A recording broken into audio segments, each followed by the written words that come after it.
this lesson is related to the article, as I said, on Graha Shanti, but I was sent some questions by Georgie, who lives in England, that I thought, I'd want to address because, they may be questions that other people might have. They relate to yogas, actually. One of my favorite topics, as everyone knows. So, and I'm going to let other people here who can answer the question respond to these. So, the first question relates to the dispositor yogas. And some of you in my Graha Yoga class have, of course, received those materials, have studied those materials. So with regards to Parijata and Kalpadruma yogas, one of the things that you're looking for is a Navamsha lord of one of these dispositors in the sequence. And he's asking me, are we looking at its position in D9 or back in D1? And this is a easy question. We're going back to D1 always. Right? So you'd see in those definitions of those yogas that at one point it's asking you to see the dispositor, the Navamsha position of one of those dispositors. And then it's going to need to be in like an angle or a trine or its own sign or a exaltation sign. And we're always applying that situation or that requirement back in D1. Not seeing it in the Navamsha itself. Okay, clear? And then, we have two dispositor yogas, Parvata, which you're looking at the dispositor of the Lagna Lord, and for it to be Parvata yoga, that dispositor has to be in an angle or a trine in its own or exaltation sign. And in the case of one definition of Kahala yoga, then that it's the dispositor of the Lagna Lord. It needs to be either in its own or exaltation sign and in an angle and a trine. So what he's asking here, if you can see the question, is that, well, maybe that's not exactly the case, but maybe the dispositor is maybe just falling in a good angle or trine house in D1, doesn't necessarily in its own or exaltation sign, but then in D9, it has that source of strength. Everybody following what I'm saying? You're looking at the dispositor of the Lagna Lord. It meets the requirement of falling in an angle or a trine, but maybe doesn't meet the requirement of being in its own or exaltation sign in the birth chart, but maybe it's in those conditions or some other strong condition like Vargotama or being in exchange in Navamsha. Well, then does that satisfy the condition? So my answer is, technically speaking, no. But what's the spirit behind these dispositor yogas? Let's just stay with Parvata yoga to begin with. It highlights the importance of dispositorship, right? We've talked about how the sign placement of a planet is like its dehi, its body, but then its soul is represented by what happens to its dispositor. So dispositorship is, of course, a very important concept within Jyotish. And these dispositor yogas are based on this idea. And so what's the spirit behind Parvata yoga or Kahala yoga? It's that the dispositor of the Lagna Lord or the dispositor of the Lagna Lord is in a strong condition, meaning strong by house placement, favorable by house placement, angle or trine, and then having some source of strength. Now the source of strength that is typically mentioned in the classics is things like own sign, exaltation sign. But of course, if it's just strong in other ways, Vargotama, or by virtue of what you're asking about here, by having strong placements in D9, does that satisfy the condition? My answer is that yes, it would give the quality of Parvata yoga, it would give the quality of Kahala yoga, even though it doesn't technically satisfy that condition of being in its own or exaltation sign in the birth chart. Would we find it giving you the same strength, Mark? Have you noticed any differences there? Well, I can't say that I've evaluated that. Okay. Again, I think there's a difference between the technically satisfying the definition and what we're talking about here. But it satisfies the conditions, what I would call the spirit of the yoga, and therefore would still be a good and favorable thing. Kind of like the Mukunda yoga-like example we have, Leonardo DiCaprio. Yeah, so, I've used this word quasi Mukti yoga or quasi Parvata yoga in this case, or quasi Kahala yoga. Hmm? Yeah, but because you have to look not just at the definition, but what's behind it? What's the astrological logic that's behind it? And what's behind these yogas is the idea of, a well-placed and strong dispositor, right? Mark, I have a comment and a question. It's a comment as well as a question. Faldipika as well as Brihat Parashar Hora Shastra, they both emphasize very, very strongly on the placement of planets in Kendras. For example, Faldipika very clearly says it's not a Gaj Kesri Yoga, but it's a Kesri Yoga because the planets are not in Kendra, right? Similarly, even when when they talk about these Panch Mahapurusha Yoga, they very clearly say, for example, the chart that you had shown in the person who was ordained as a Swami. If you change the person's sign, and if I'm not mistaken, I think if you move it to one of the movable signs, then he has 3 Panch Mahapurusha Yogas in his chart, and that completely changes the picture. Absolutely. So, and coming to this quasi yoga, I sincerely believe that this quasi aspect only applies if other factors in the chart support a great being. Otherwise, this quasi aspect does not hold true. That's just my... Well, first of all, I'm not applying this quasi idea to the Mahapurusha yogas at all. Okay, No, I'm just saying to any yoga, I'm saying the quasi effect can only be thing if the overall chart supports a very strong promise of, overall prosperity. And I'd completely agree. Obviously, the classics of Jyotish do emphasize planets in Kendra, right, as being strong placements, and it even talks about a gradation of that. 10th the strongest, 7th the strongest after that, 4th the strongest after that, Lagna Lord, right, or Lagna. So so that's a strong placement for any dispositor. But then what's its condition? Is it Kendra in its debilitation sign? Is it in defeated in a planetary war? Is it combust? Or oppositely, is it Vargotama? Is it exalted in the Vamsha? That's going to make a difference. Right? Mm-hmm. And so, as always, it's not just a push button affair, just looking at one single factor. You're evaluating it as a whole. All right, so let's get... I have a question related to this. So in this case, like the dispositor yogas, Parvata yoga and Kahala yoga, this is involving the Lagna Lord. So for example, if the Lagna Lord is debilitated, okay, anywhere, maybe in the 6, 8, 12 house or anywhere, even in the angles or trines, and the dispositor of the Lagna Lord, though is exalted or is in a very good condition in an angle or a trine, then forms the Parvata yoga or the Kahala yoga. Does that make the Lagna Lord strong? It helps redeem it. A Lagna Lord that is ill-placed, say it's placed in, one of the Dishtanas, right? Or say it's in a not a good condition.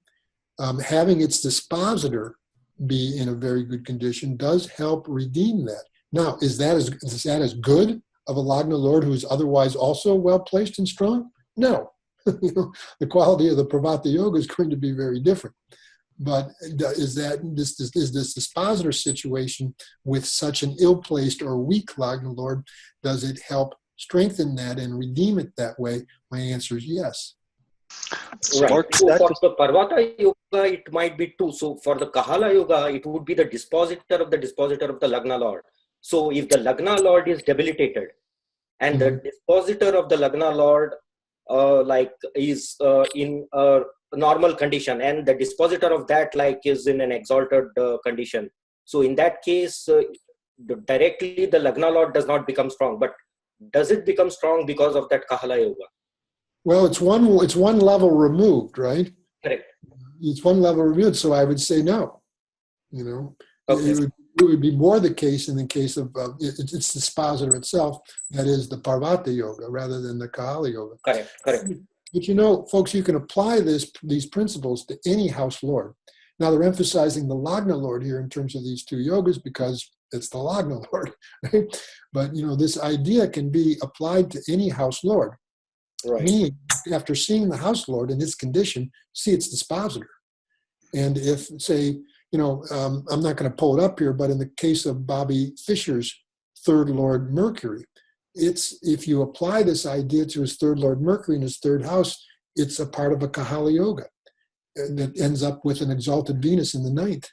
And it really contributed to what kind of results the third house and the third lord gave, even in that second, removal. So, you can apply these same principles to any house lord. Okay. Thank you very much, Mark. Sure.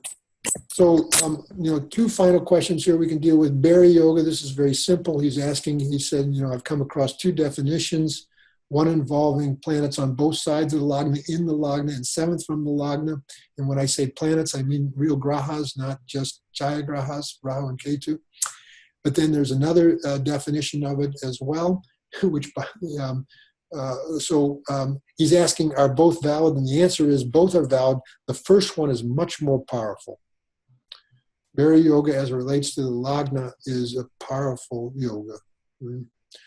And, it's particularly powerful if the planets on both sides of the ascendant are natural benefics, as in the case of Ross Perot, or in the case of Lord Byron. And, I've showed these examples. But it's powerful. It's just, in either case, as in the case of Mahatma Gandhi, but the fact that his Lagna was hemmed by malefics, it's a different quality of Barry Yoga and will give a different experience, obviously. The whole idea behind that yoga is the emphasis on the Lagna. You got planets in the Lagna, you got planets surrounding the Lagna, you got planets from the seventh house aspecting. Go look at Taylor Swift's chart. Every graha, I believe, but 8 out of 9 grahas are involved in her Barry Yoga. She's a big drum. He makes a lot of noise in society. Right? So now I'm going to let students help me out here. He's asking, what is the exact definition of Lakshmi Yoga? Well, there are different definitions of Lakshmi Yoga given in the Sanskrit classic. What is one that is the most, quoted, and the one that's the most powerful? Someone can give me that. Venus exalted in an angle on a trine, as well as the ninth lord being in the similar position. Slow down, say it again, Rohit. Venus exalted or in its own sign in an angle or a trine, and the similar condition should be of that ninth lord. Right. How many Lagnas could that happen to? Anybody remember how many? 3, I think, wasn't it? You're right, Chuck. Can you tell us what they are? Ooh, because there was something else that was a 3 too. So was it Gemini. looking Gemini, Scorpio, and Aquarius? Or I might be mixing up a couple of these. Cancer. Well, see, I have some good yoga students here. It happens with Gemini, and Bill Gates' chart is the example, right? We've got Venus in its own sign in Libra with an exalted ninth lord Saturn. It can happen for a Jupiter when you've got Jupiter, the ninth lord, in the ninth house with an exalted Venus. Right? And the chart of Judy Collins, the folk singer from the 1960s, is an example of that. And then you've got, for Scorpio, the moon as an exalted ninth lord can be in Taurus with Venus in its own sign. Right? And so these are the 3 Lagnas, only 3 Lagnas really, where that particular definition of Lakshmi Yoga applies. Does anybody, can anybody quote another definition of Lakshmi Yoga that can be found in the Sanskrit classics? Not as powerful, but still good. The ninth lord, one house are exalted in angle or trine, and the Lagna lord strong. That's it. Right? That's it. And much more common yoga, more commonly found yoga, and still very good. House of Bhagya, house of fortune, is going to have a strong lord in its owner exaltation sign placed in an angle and a trine, and then Lagna lord strong. The chart of Ashley Judd, movie star, has Leo Lagna, has the Lagna lord in the ninth house exalted, and the ninth lord Mars in the ninth house. So, this would be that particular definition of Lakshmi Yoga. So have we satisfied these questions? Is there anything about what we've said so far I just wanted to respond to these because they were sent to me by Georgie, and he's a member of this group. He contributes a lot on the in the Facebook. Right? So hopefully he's got an answer to these now. All right, so now we move into today's material. And I want everyone to see this chart and see that this person was born in the Venus Mahadasha in Vimshotri. And this is the chart of a nephew of mine. He's the second son of my youngest sister. And, when he was born in the year 2000, I'd ask them to pay particular attention to the birth time to get a very accurate birth time, which it is. And upon seeing the Venus Mahadasha, I made one prediction to them and then another one to myself. So just take a look at the potentials of the Venus Mahadasha here. See timing in Vimshotri. You see it in the lower left there. And maybe just started by asking, so what is some distinctive feature of this chart? Well, Bhadra Yoga, if we're looking at it from the Dasha Lagna, well, actually doesn't really make a difference what project you look at it from. Well, from birth Lagna, there's Bhadra Yoga, but of course, yes. When he runs his, Venus period, Bhadra Yoga applies to the Lagna, Dasha Lagna as well. So you're correct in that. What else? And those two together would be a 4 or 5 Raja Yoga as well. From which perspective? From Dasha Lagna. Well, let's start from the birth Lagna. Let's start from static potentials. So then we have 9, 10, yes. Actually, what's the best Raja Yoga for Virgo? The 9, 10 Venus Mercury. Venus Mercury combination, with Mercury as the Lagna Lord and the 10th Lord, and Venus as the 9th Lord and also the 2nd Lord, right? So this is a distinctive feature of this chart. Good 9, 10 Raja Yoga. But, he runs the dashas, at birth. So maybe not getting it at the best time of life as far as being able to benefit the most from that. Moves out of this dasha by age 15. Right? But, I think you were also saying, Chuck, that from dasha Lagna, Mercury and Venus again becomes a very good combination, right? Dynamically, what kind of combination do they become? Maharaja Yoga. Maharaj Yoga. Right? Maharaj Yoga. Now, what's the blemishes here? What's the spoiler? Rishta Yoga. Yeah, lots of stuff. Plus the 8th house aspect, 12th house aspect onto Venus and Mercury. Plus the combustion. Mars is the 6th Lord from Dasha Lagna. Well, a lot of different things. Let's take these one at a time here. Both not Mercury, but Venus and Mars. Obviously, there's the question of combustion there. And since we're talking about Venus as the Mahadasha Lord, that becomes relevant. And is this a combustion that's moving away or becoming stronger? Applying or separating? Separating, isn't it? Moving away, right? Who's the Sun is approaching Mars and Venus. So it is applying. Yeah. Forming. Going to. Venus is the slower moving graha here, folks. Than the sun? Mm-hmm. Yes. Yeah. Oh, okay. So moving towards, and it's in that article Icarus Factor, you didn't see me take a real position on this, but I'll tell you now that when I don't really see the combustion as being that big of a factor if the planet's at least 6 degrees away. That's not the case here with Venus. So combustion I would see as a factor. Certainly it's a factor with regards to Mars, not a factor with regards to Mercury. But, who are these? It's natural malefics, but who are these natural malefics for this Lagna?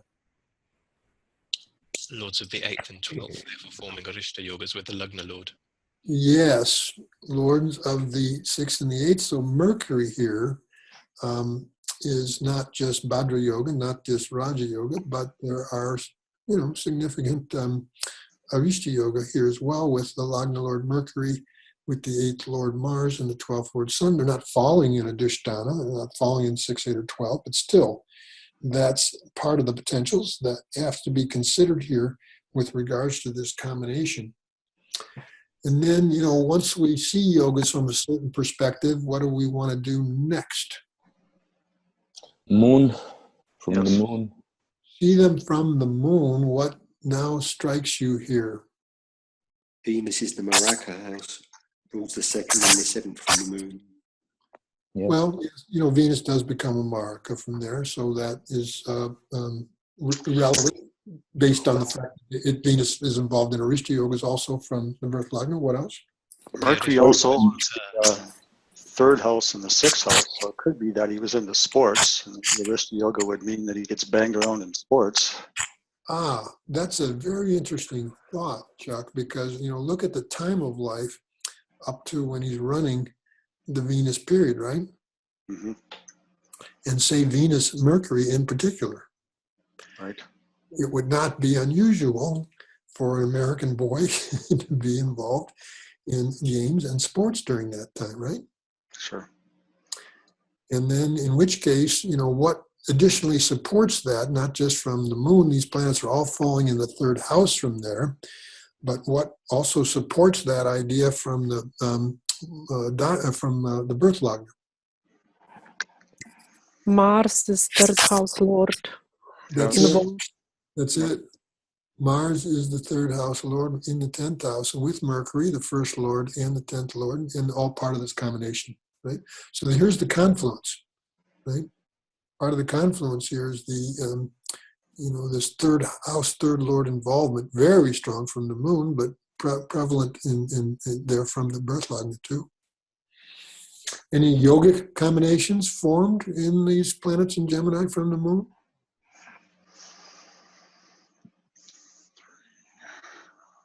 He has good spiritual promise in his chart. There is a Srinatha yoga that's been formed in this chart from the Lagna.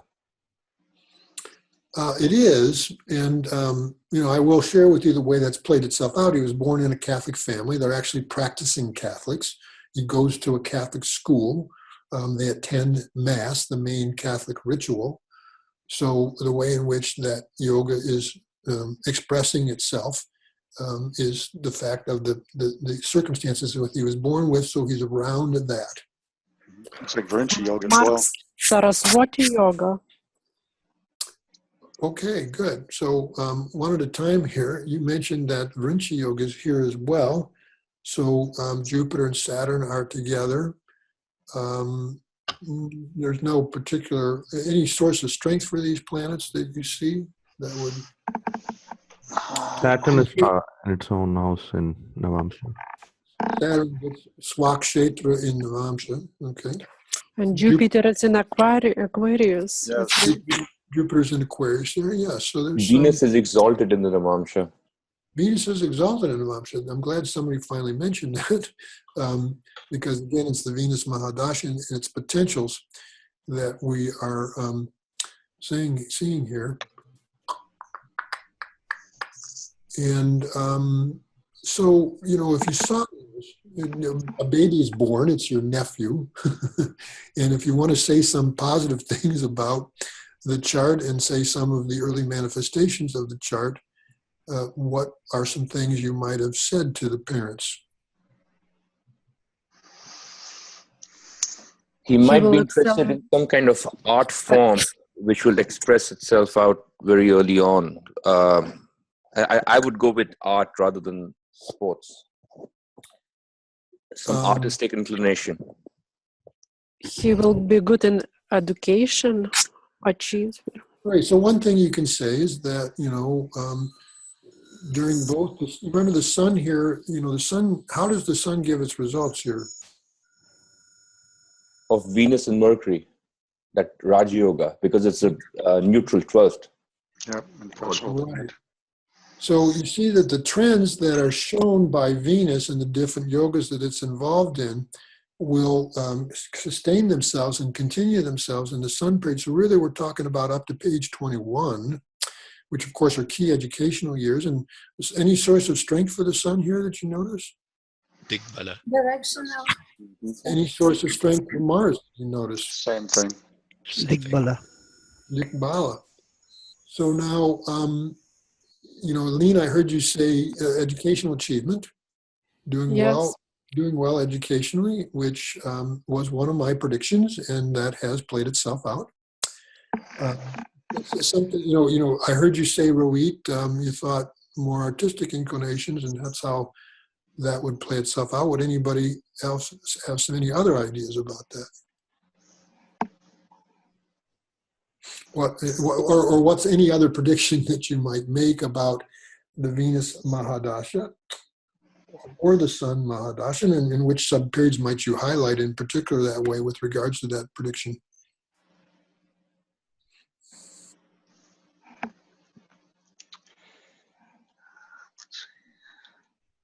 Would his father come into some sort of wealth considering all the four planets in the second from the ninth? Well, first of all, that would be a good conclusion, that there would be prosperity in terms of the father's income, and that is true, and that's a good thought. It's not, a thought about the child itself and predictions I would have made about him, but that's a good thought. How about Just the fact that from the... Sorry, go ahead, please. Sorry, all I was going to say is for the sub-period, Venus-Mercury looks very strong in terms of being able to give Raja Yoga. So that should be a period of exceptional achievement in his academic career. Well, first of all, thank you for identifying the period and sub-period of Venus-Mercury, because, of course, that does activate the Raja Yoga. We see here, Venus is in its, exaltation sign in Navamsha, so it has some strength. Right? Mercury has some strength because it's in its own sign. Mm-hmm. So this Raja Yoga has some juice. Now, when you're 11 to 14, okay, when you're age 11 to 14, how could the idea of Raja Yoga play itself out? Perhaps if there's exams at that age, he would do very well. I don't know what the schooling system in the US is like. Mm-hmm. So it could mean academic achievement, right? And that's how one of the ways Raja Yogas can express itself at that age, which to some degree it has. What else could it mean? Sporting achievement. Sports or arts in school, extracurricular in school. Right. So what I told his parents is that, first of all, he would be a leader amongst his peers at this time. Now that can happen informally. You know how boys groups, someone's usually kind of the leader, the alpha dog, right, is a word, right? And then that can happen also formally when you become like a class president or hold some office, within your class in school. That can happen that way. But of course, it can happen educationally, but then usually it can happen with your extracurricular activities, which is the way it's primarily played itself out here. What I told them is that he would be a leader amongst his peers and he would excel at sports. Now, my own conclusion, Rohit, versus, artistic inclinations had more to do with that strong Mars as a third lord getting directional strength here. Mm-hmm. And the fact that, from the moon, these are falling in the third house with natural malefics predominating more than I think the natural benefic. And I also knew the kind of family he was growing up to, so I had an advantage here. His father was, typical American male, very into sports, played sports growing up himself. And, I'm sure that would be part of the family system growing up, which turned out to be true. He started excelling at sports, starting in his Venus-Mercury period, particularly the sport of lacrosse. became the captain and the leading scorer of his lacrosse team during that time. So this, the leadership amongst his peers, doing well educationally, and also excelling at sports and extracurricular activities was mainly the predictions that was flowing from there. Now we'll see the other side and what I didn't talk about. So again, from not just from we saw the Arishta Yogas that Mercury as a Lagna Lord is involved in. Is there any repetition of that at all? From the moon, Mars becomes the 8th Lord as well. It's the Lagna Lord with Marka, Venus, as well as malefic Mercury because 3rd and 6th Lord. Right.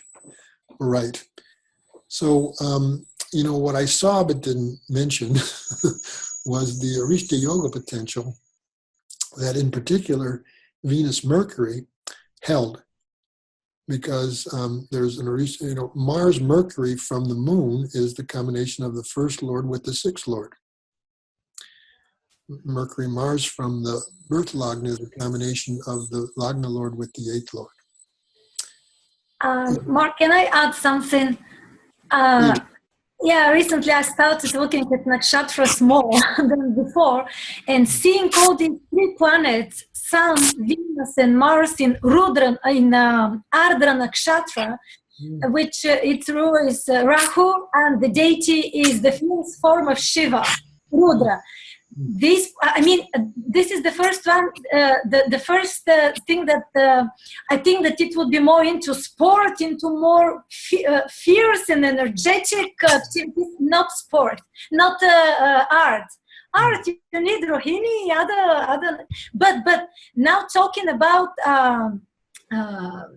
Arishta Yogas, Rahu is Venus, because he's in the Venus period. Venus is in Rahu's nakshatra. Rahu's in the 11th house. 11th house is 6 from 6, and also supports that some health issues can be. And it's Rahu, it's Ardra, so tears is the symbol. So But Rahu in the 11th house also. Yeah. Right, and it's excellent comment. Because remember, the Mahadasha Lord is Venus here. Mm-hmm. Mark, may I comment also, please? Of course. Actually, I'm pay attention to Navamsha as well. As we're talking about education and achievements, Venus-Mercury confirms us. Venus is Navamsha Lagna Lord, exalted in 11 in achievements, and Mercury is 5th house, and directional strength in 1st house. But also Mercury is Maraka 2nd. It has to do his job. And Venus as 6th Lord in Navamsha, exalted in 6 from 6. Has also done a good job. So those are relevant comments. Thank you, Lena. So, if we saw some potential danger to the health in Venus Mercury, how would we look to what would we do next to kind of confirm or maybe contradict that? Dasha Lagna. Dasha Lagna would be one, and what's relevant there, if anything?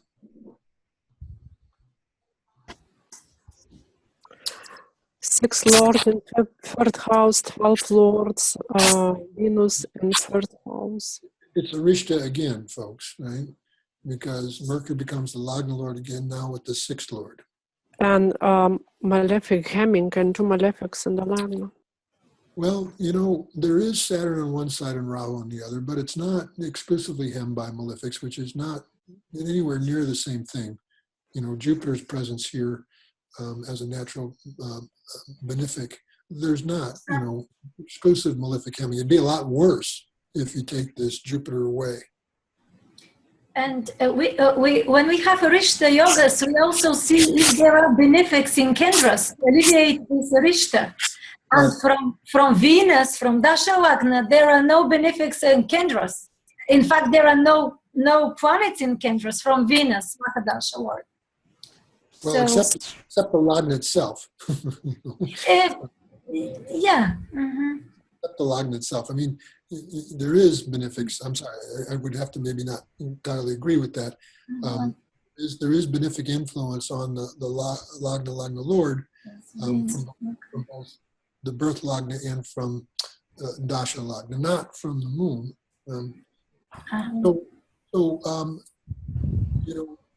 Any other idea about how we might sort of cross-check potential danger in from moon Lagna, Lagna Lord Mars is in 3rd house with Mercury. Charadasha. We already did. We already did that. Go ahead, Roberto. I was saying we could use another dasha like Charadasha. Yes, we could and we should. All right. So I'm going to pull up another screen here.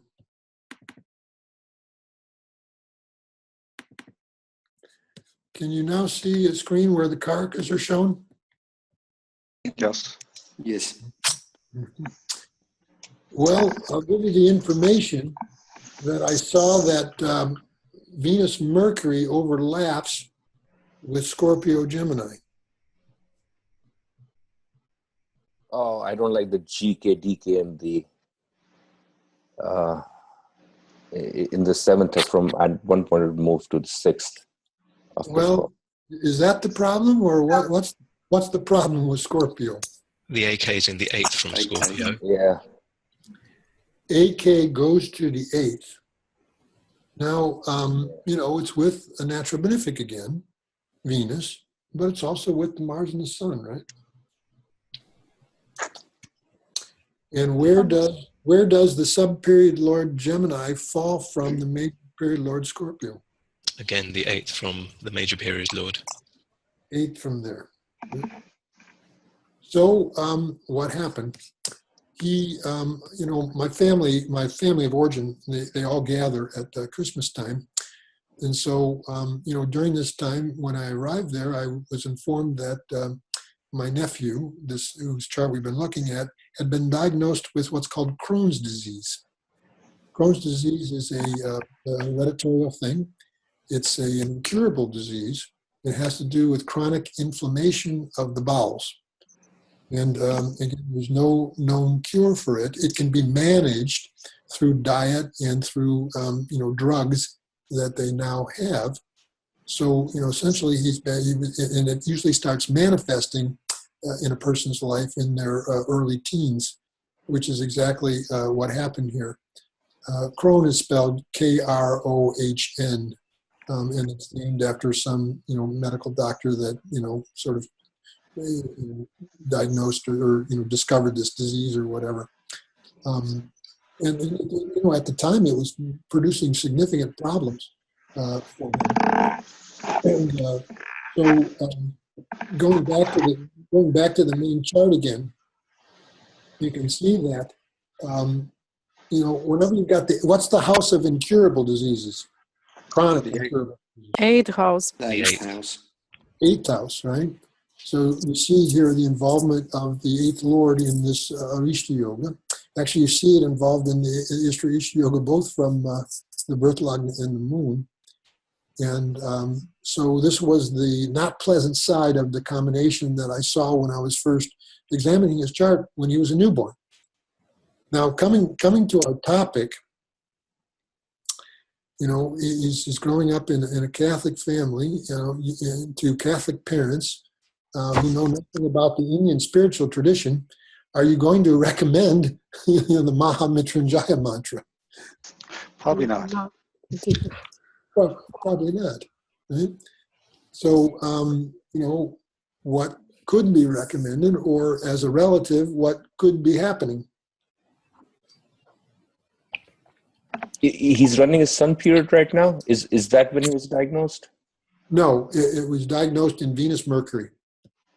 Oh, in Venus Mercury. You get this up, yeah. So it manifested in the period, in the sub period of the planet involved in the Arishta Yoga. But of course, as you mentioned, in his sun major period, as an impressionable 12th lord and only an impressionable 12th lord, it's going to give the results of the stronger house lords in which it's connected. Right. Which is, what has been happening. He's continued to be an athletic star.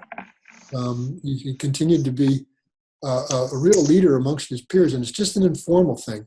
He's not in any formal leadership position, but he's just really, really popular and really, really seen as being this leader amongst his peers. Some of that comes from being the star athlete, at that age. And he's been able to manage this disease. It's a manageable thing, so he's been able to continue on with a semi-normal life.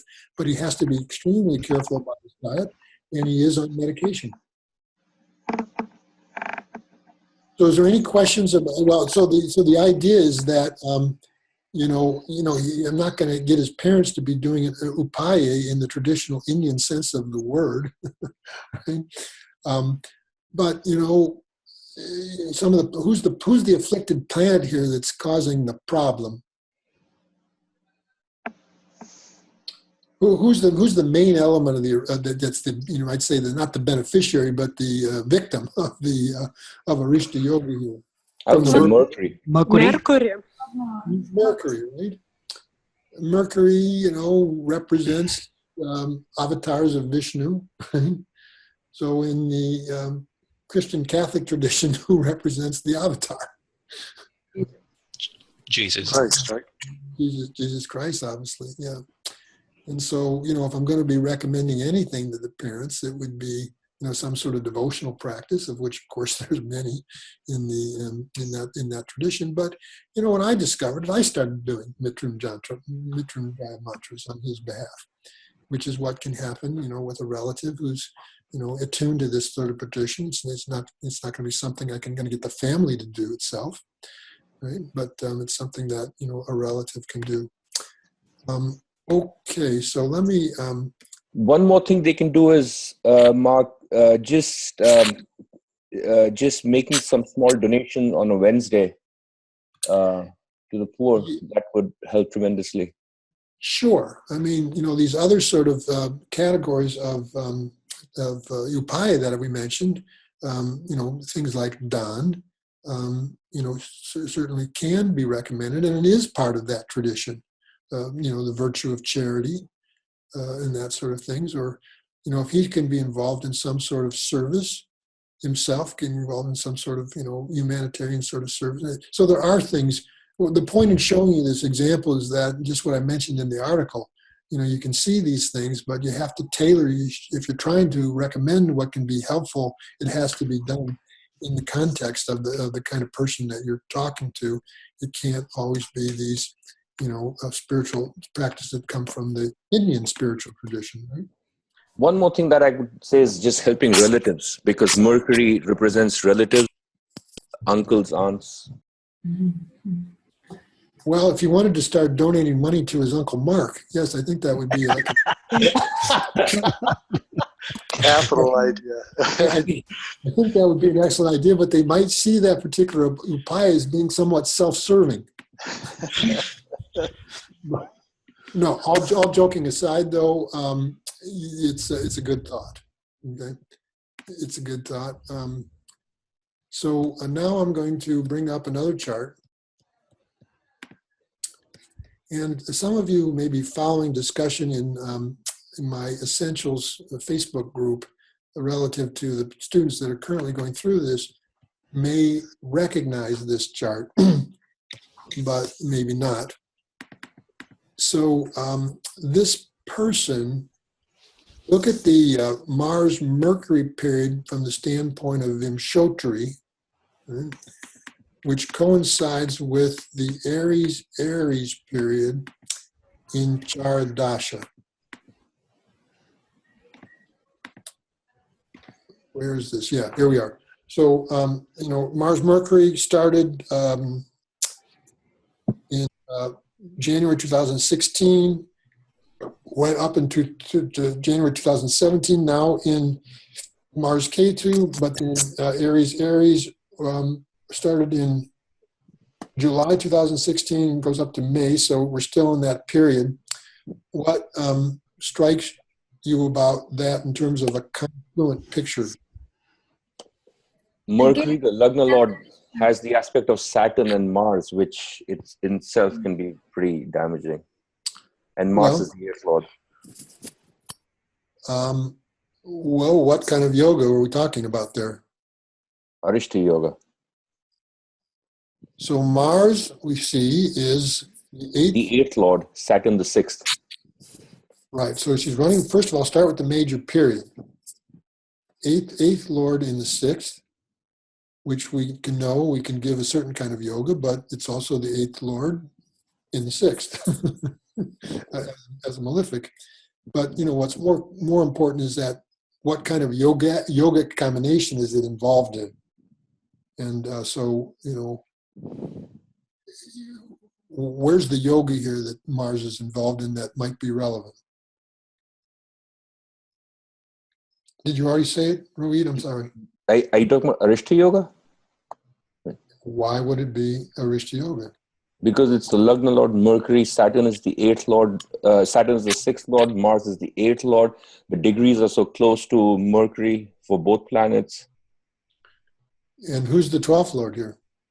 Sun is the 12th Lord. Does everyone see?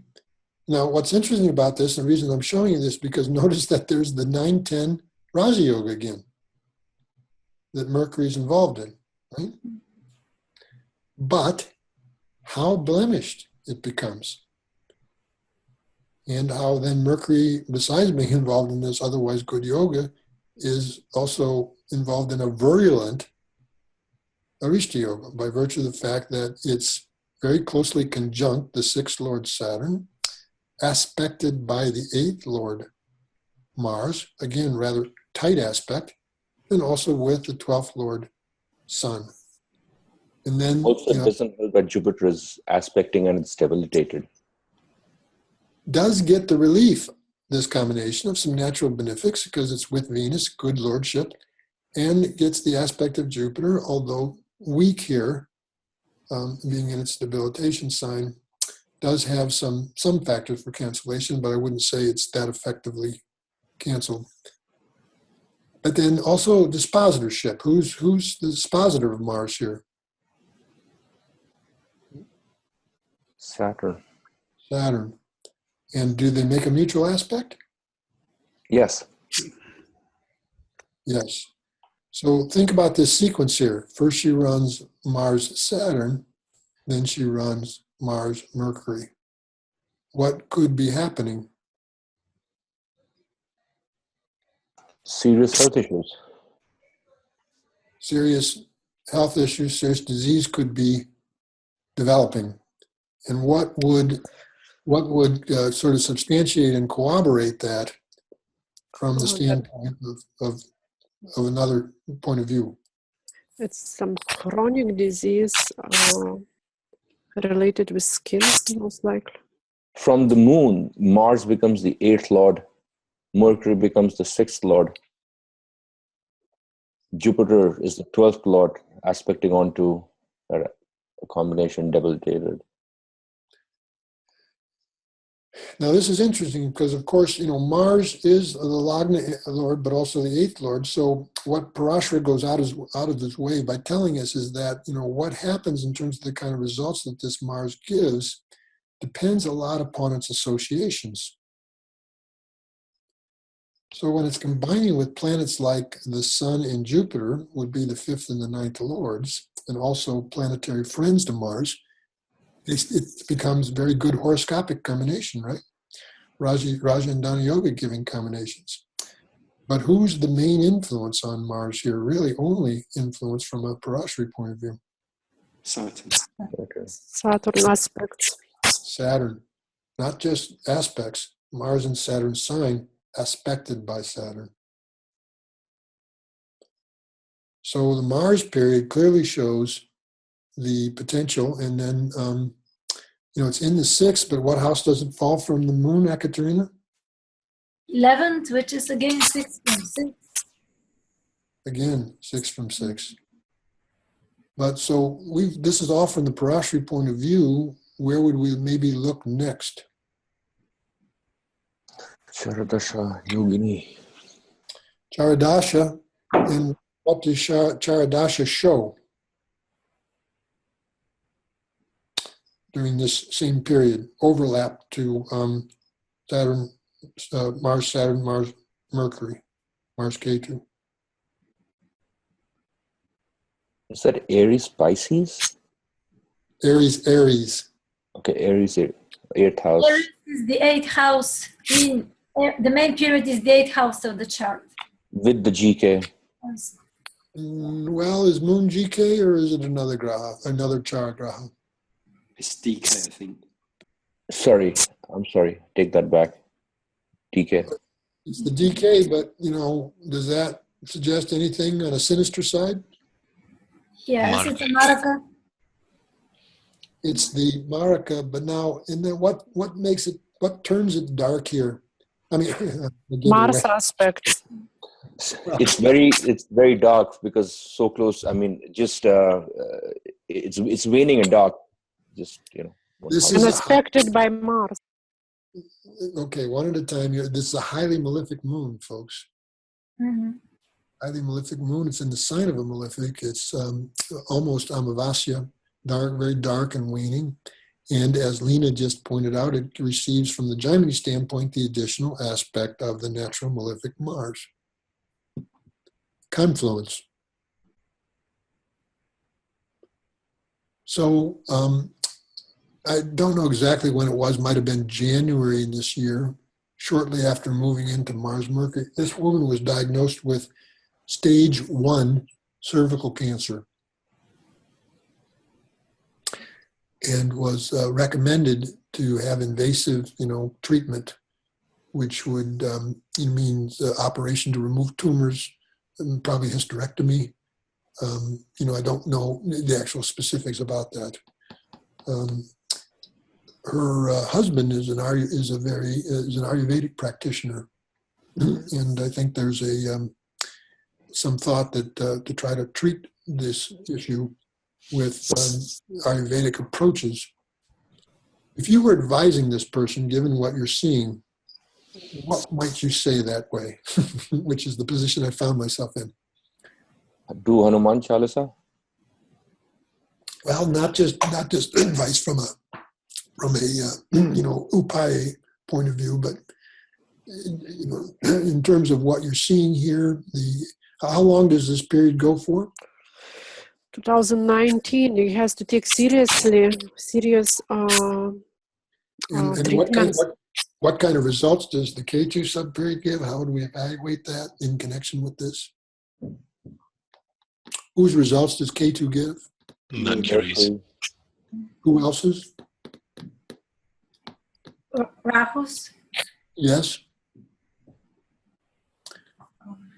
So my opinion would be Lena's, that this is a very serious situation, that it threatens the life of the individual, not just ill. This is a life-threatening disease. It's a life-threatening situation. The continuation of the Mars dasha and of particular, sub-periods coming up,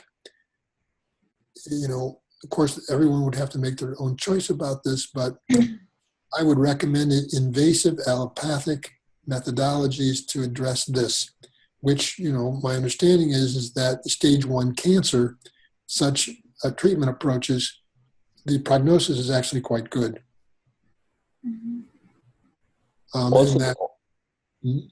Also the fact that Mars aspects the Lagna, and then Jupiter also does, but again, it's a debilitated Jupiter. There are no benefics in the Kendra. Yeah, there's not a lot of protection, there is there really. And part of the Arishta is the fact that Mars not only aspects the Lagna Lord, but the Lagna itself. And, they're running that period. I don't like the fact that it's in Jupiter's nakshatra either. Why wouldn't I like that fact? Jupiter is a Maraka here. Jupiter's Maraka. I see danger to the life here. And, kind of remind me of the case of Steve Jobs. He was diagnosed with a, form of liver cancer, and he was really into holistic, practices and all that sort of thing, and chose to, go the alternative medicine route.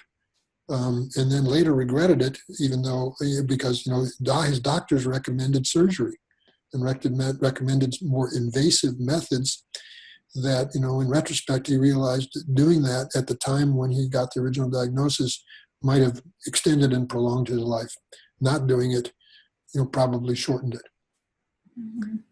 And so, I would see this as a very serious situation based on the astrology, and I'd recommend very serious measures be taken, if possible. This is a couple living in the Ukraine. I don't know what their medical insurance situation is, whether they can afford, but it's a life-threatening situation.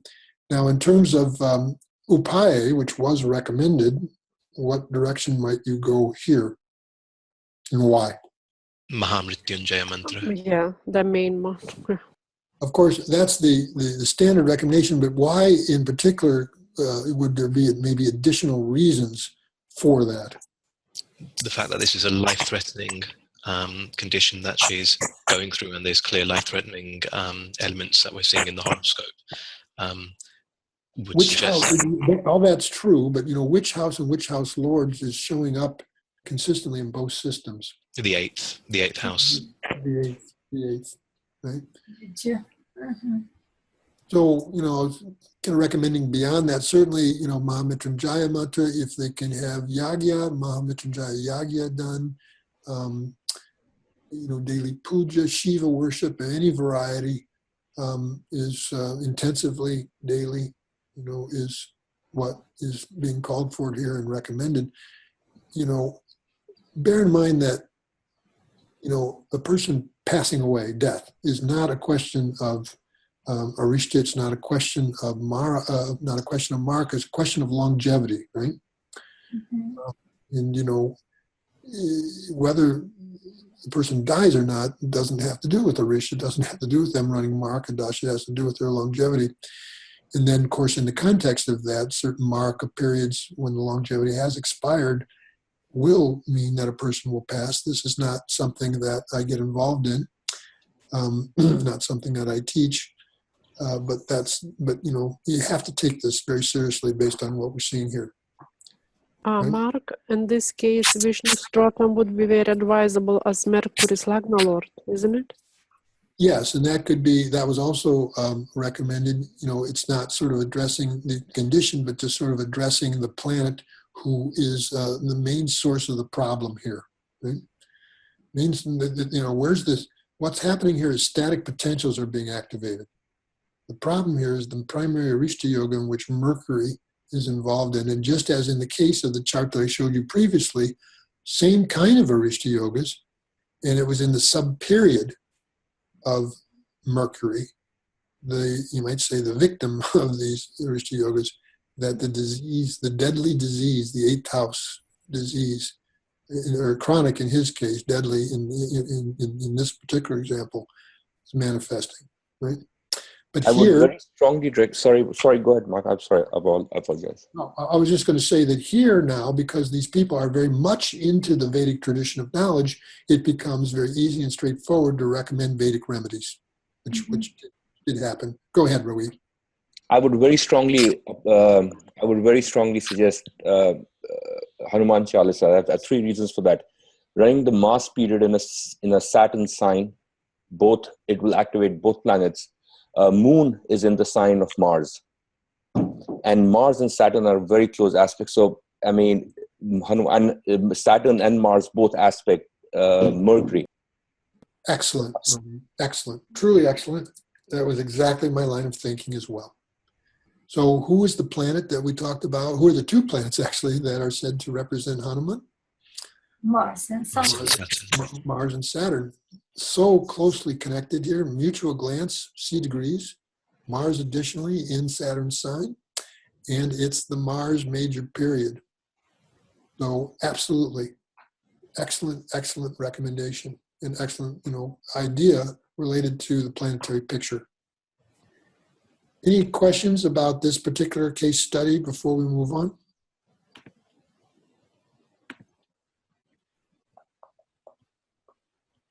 Okay. Then I'm going to bring up another chart.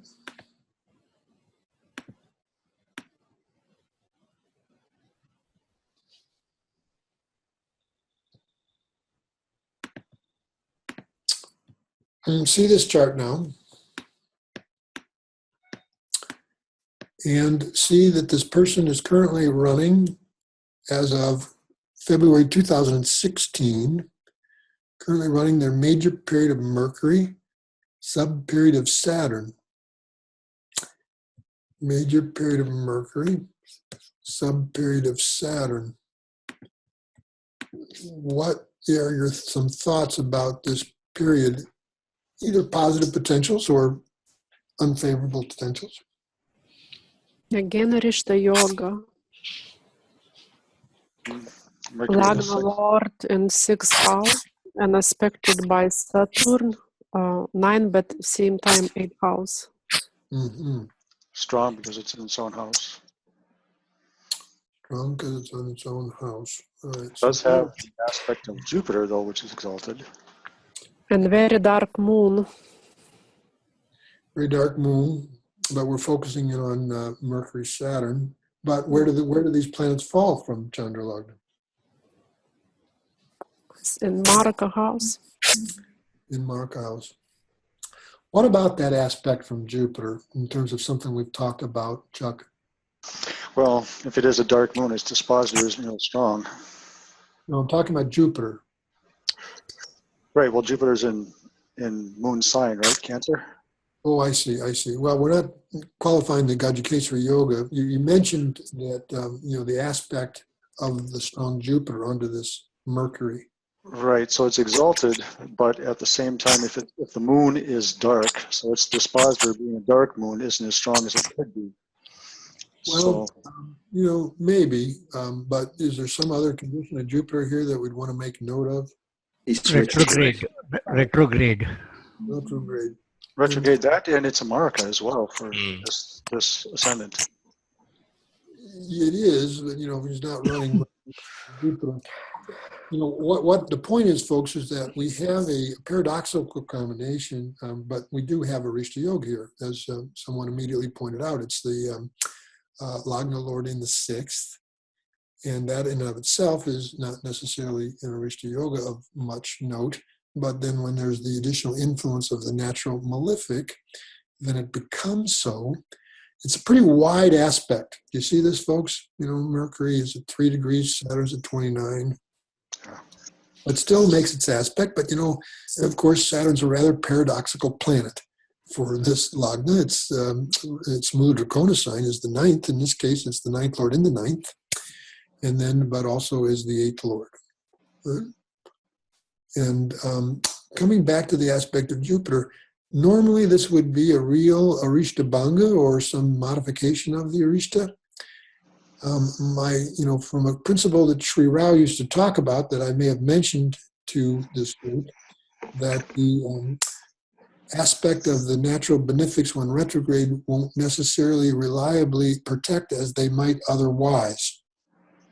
And so that's a question mark with regards to this case as well. Jupiter strong in its exaltation sign, good, but its drishti comes as a retrograde planet. So does it protect, or is that protection unreliable? Is the open question. Now, Mark, what about the exchange Mars-Mercury? Does it make worse? Well, what's the effect then on both of those planets? What's the effect? Well, it makes them stronger, but in Arishta Yoga, it makes that... makes them stronger, but it makes them more connected, right? Yep. So in a way, it's a little like, Mercury in the 6th house with the 6th Lord. So yes, it is a relevant point. But, the paradox here is the sub-period Lord is Saturn, which of course is part of the Arishta, but it's also the 9th Lord in the 9th house. And so that we have to think and consider that idea as well. Now, so we talked about the Arishta, which could be issues regards to health, right? But if you evaluated these planets in the Shamsha, D10, what might you note about them here? Major period of Mercury, sub period of Saturn.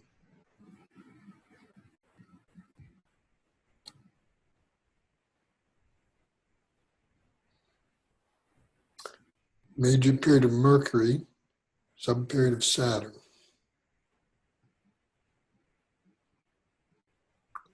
What could happen in their career life in the major period of Mercury, sub period of Saturn, and why?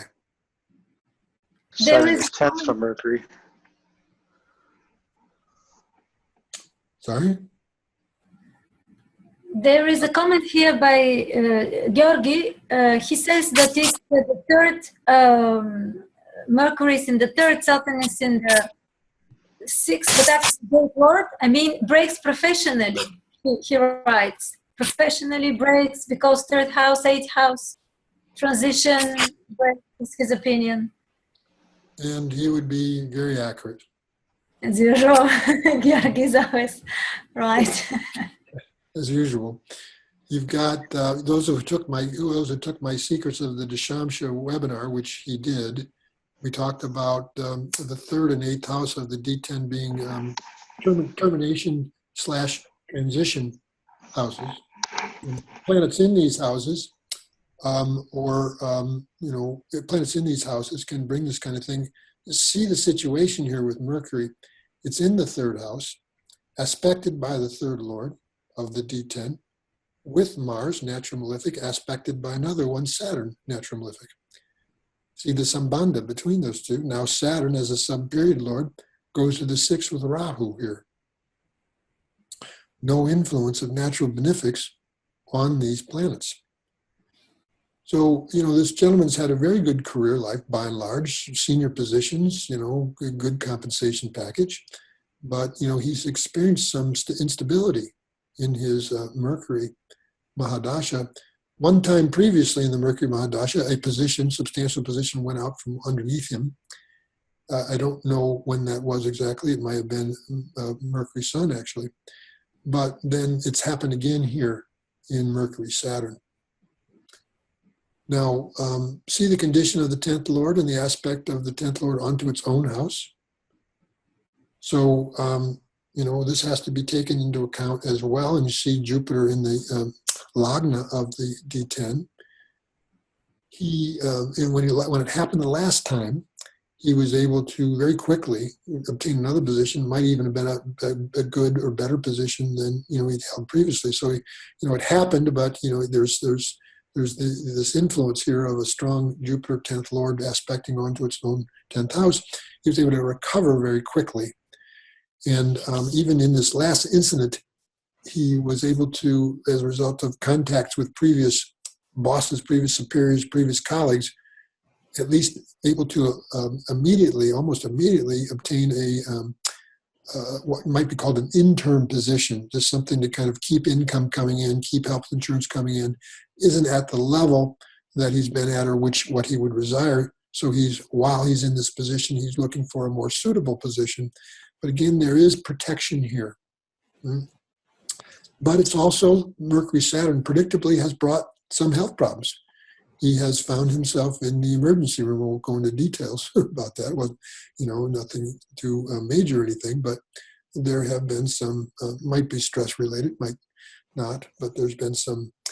But now this is I'll share with you, an Indian man living in the US. What's your recommendation as far as upaya? And why?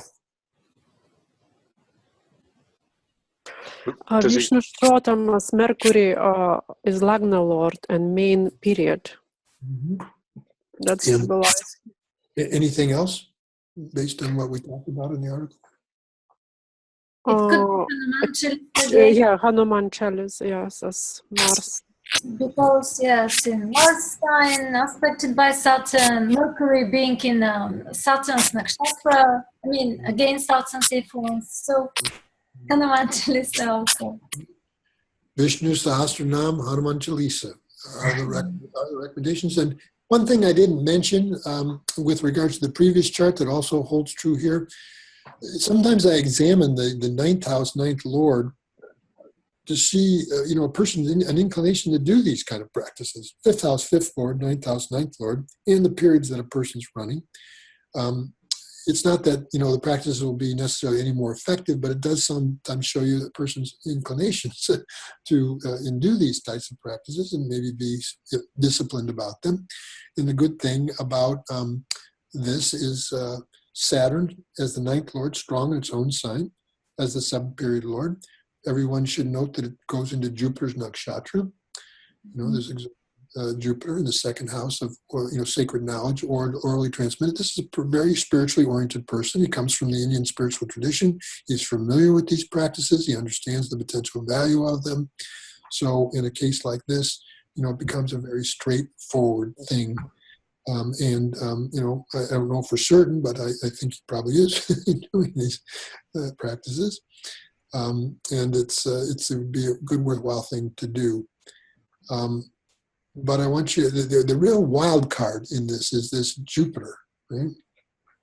This Jupiter and what effect it being retrograde has on its potential, not necessarily as being a reliable protection as it might otherwise be, though there definitely is that factor there. Just the fact that it's exalted, it's got to protect to some degree.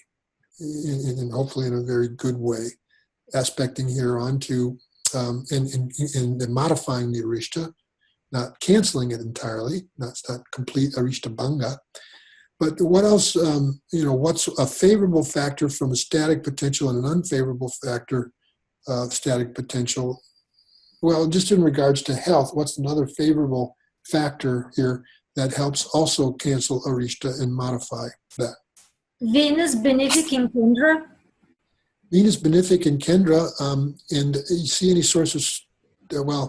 Venus has got a good lordship here, right? And might say it's also the 12th lord, but this is not add to the arishta. It's Venus as a natural benefic, as a fifth lord, and classified by Parashara as barely the only natural functional benefic for this lagna, aspecting onto the lagna. So. That's helpful as well. But it's a challenging, difficult time for this person. It's losing your job. He's a midlife person. He's got a family to support, and so it's a crisis from that standpoint. I strongly believe he'll come out of the crisis as he did before, in a good way, and before too long. But that's part of what his experience is at this time. Questions about this particular case then, or additional comments before we move on?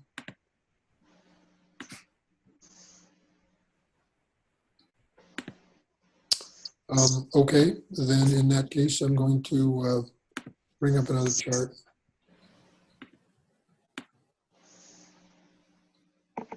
It's actually a chart I've made a lot of predictions on, and therefore I've shown this chart, illustrating a number of different things.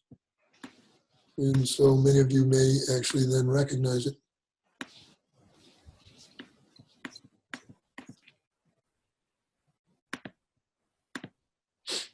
Okay. Now, I got to show Navamsha here.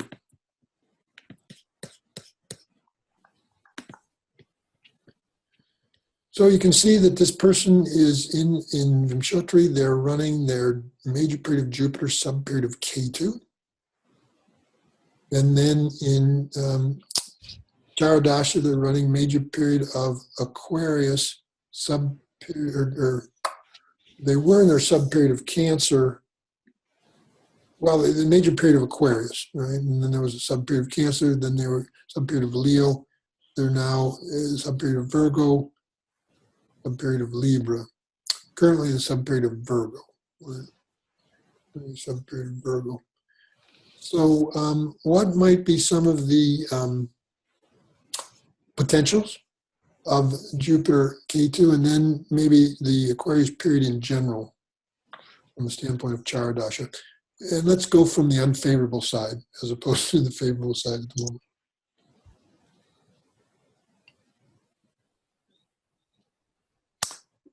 Which houses does Jupiter rule? The 7th and the 4th. 7th and the The 4th. Maraka house. It's Maraka house, but it rules the 7th and the 4th. Think about the significations of the 7th and the 4th. What are the favorable influences here on Jupiter? What are the unfavorable influences? Saturn and the Rahu Ketu axis are the bad aspects. Saturn as a 6th lord, also the 5th lord, but Saturn as a 6th lord and a very strong one. Strong why? Digbala. And Vargotama. In Vargotama. And then, what other influence on Jupiter that maybe is also problematic or can cause problems, particularly along the 1-7 axis? Jupiter directional strength. Jupiter has directional strength, so it has that strength, but I'm talking about a not so favorable influence upon Jupiter as either the 4th lord or the 7th lord. It's conjunct Ketu. And the influence of the Rahu Ketu axis. Folks, if it's just Rahu Ketu here in the signs of benefics, under benefic influence, there's not so much a problem, but you add Saturn to the picture here. And it turns it in a not so good direction. And what major transit do we know about it's happening here that may be relevant? Sarasati.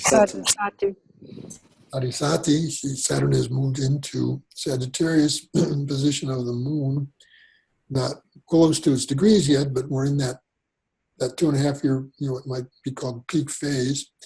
And from Sagittarius, where does Saturn aspect? The Lagna. Ascendant. The ascendant, and the planets in the ascendant, which is the Mahadasha Lord Jupiter, right?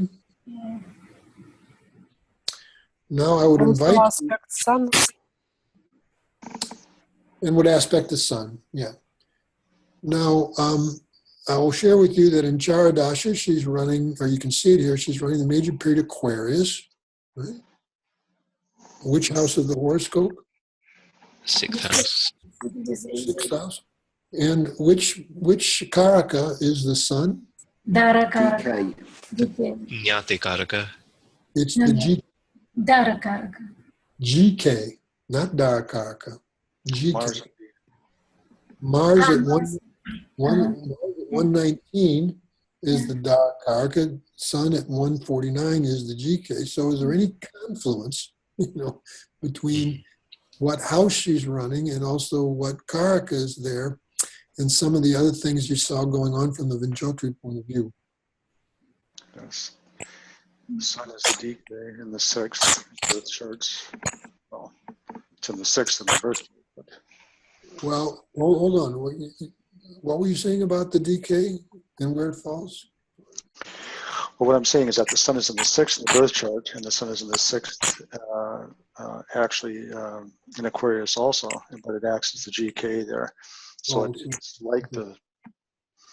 Now, apply this dasha to Navamsha. Apply this dasha to Navamsha. And what happens to the DK from there? In the 6th house? Debilitated in the 6th house. Yeah. Debilitated in the 6th house. What could that mean? When you start to get this composite picture. Marital troubles. Yes. Yes. When you see the 6th house and the 6th lord and, the GK involved, what could that all mean? Divorce? You're in court, right? You're in conflict. In court, yeah. You're in dispute. This woman is in the process of going through a divorce. I would say that probably really started way back in Jupiter-Saturn. And actually, I didn't think the marriage would survive Jupiter-Saturn. but in a way it didn't. Okay, in a way it didn't. But it's taken coming to this period for the break to actually take place. The couple is separated. They're in a divorcing process. There's major conflict over, as there usually is, financial settlement. I just want you to see how, people have asked me before. I remember I was in Russia once and I was teaching the timing of marriage, and somebody said, well, they teach us, when people divorce. And of course, I didn't want to do that because, I don't like to teach those things because people start looking in their own charts and then they get scared about periods they might see coming up and so on and so forth. But, one of the ways this shows up in the Jaime system, quite frankly, is when from a particular period, the DK then falls in Vishtana houses, 6, 8, 12, particularly if it's in a poor condition, afflicted. And if there's corroborating factors in the Parashara system. I'm talking to a group of what I would consider more my senior students, so I don't mind talking about this a little bit. But difficult time for her.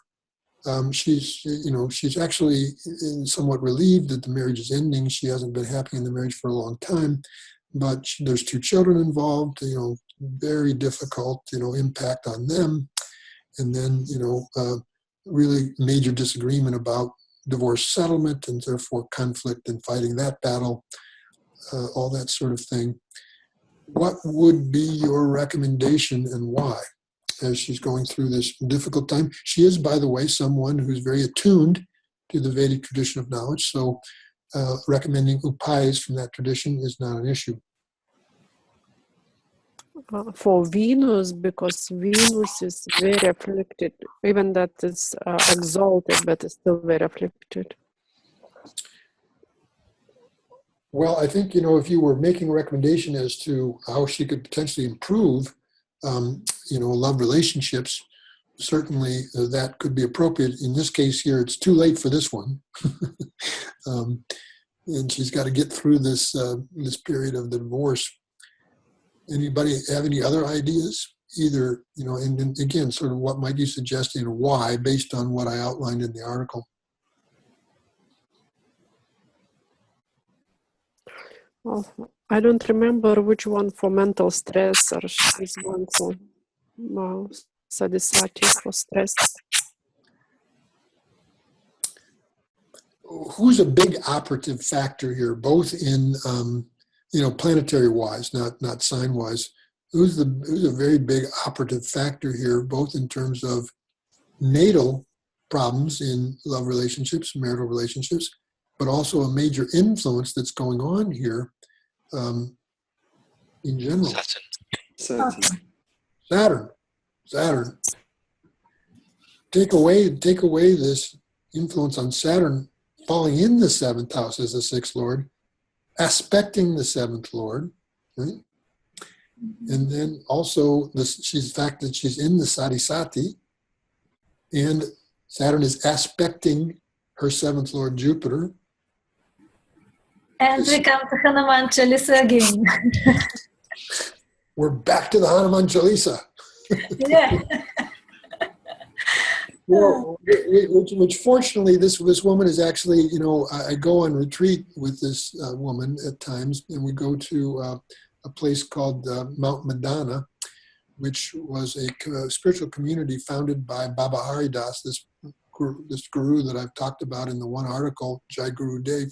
And there's a Hanuman temple, and the main form of bhakti is Hanuman. So, she's been there with me. She knows the Hanuman Chalisa. We get up in the morning and do a Hanuman Arati there, et cetera, et cetera, et cetera. So this has been the recommendation, Ekaterina. And, it's really just take refuge in Hanumanji through Hanuman Bhakti, and she avails herself of that. And I also do it for her. So, this is... So yeah, it's difficult. Normally we're talking about good yogas and people having success in their careers and getting wealthy and all these sorts of things. Today, you're looking at the idea of difficult, challenging periods that people go through, which is what normally astrologers get. They don't get, people coming to them when they're about to become, hugely rich and famous, right? I like to tell the story. This was actually back in the 80s, early 80s, when I was a Western astrologer. I'll never forget, I got a call from a woman once, and she was asking about an astrological consultation. And at the time, my standard practice was to always say, well, what's motivating you to have an astrological consultation at this time? And there was a big pause on the other end of the line. And then finally she says, well, I'm desperate. And I remember I had to, I wanted to laugh. I didn't want to laugh because I wanted not to, to have her feeling I was taking this. But it was a funny statement. And it's also very characteristic of what I've experienced. I used to also joke that astrologers very often are crises counselors, that the people come to astrologers very often when they're in crises, and sometimes because it's like, the last resort. They are desperate, and usually they're desperate to hear that whatever circumstances that are causing them so much pain and suffering are going to end, which of course, we as astrologers can't always say. We can maybe, say some hopeful things about periods coming up where things are going to change, which they eventually will change because everything always changes. But in the case of that one woman who has stage 1 cancer, she's going to be in that Mars period for a while, right? This chart we just showed, they're going to be in that main segment of the Sati for the next 2.5 years, right? And so, what do they do in the meantime to try to get some relief? Well, we as Jyotishis, what do we have? All we have is upaya, right? And of course, we can sympathize and we can, be compassionate and empathetic towards what they're going through. But in terms of something tangible to offer, this is what we have. And so coming back to Rohit's statement at the beginning of, I do see this prescriptive side of Jyotish as a just an incredibly important thing. And I think if you're going to be consulting with people, then I think you need to make it your business to to have an understanding of these practices, to be able to refer people to them if they're open to them, which I find most people are if they're consulting a Jyotishi. Right? And, what I didn't put in that article, which I probably should have, is a list of resources this way. But I've endeavored myself to become something of a student of mantra shastra, be able to know mantras and which mantras. And, you heard me say that, I think the mantras related to the deities that then relate to the different grahas are more the way to go. This was K. Rao's approach. Doesn't mean that the planetary mantras can't be useful and effective as well.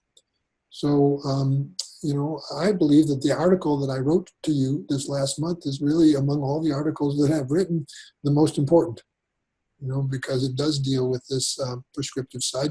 Jyotish otherwise is about our karma. That's what it's about. It's about our karma. And our karma is our karma.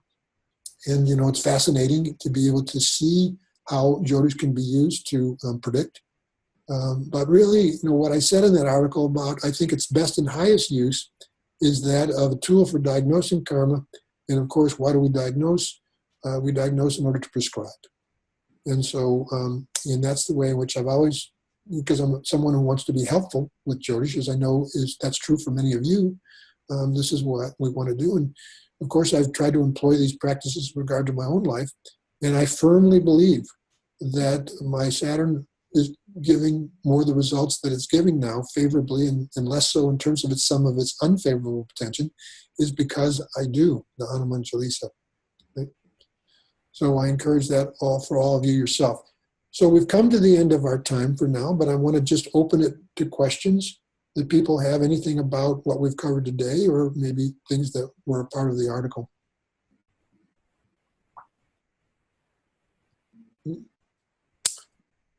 Okay, no questions.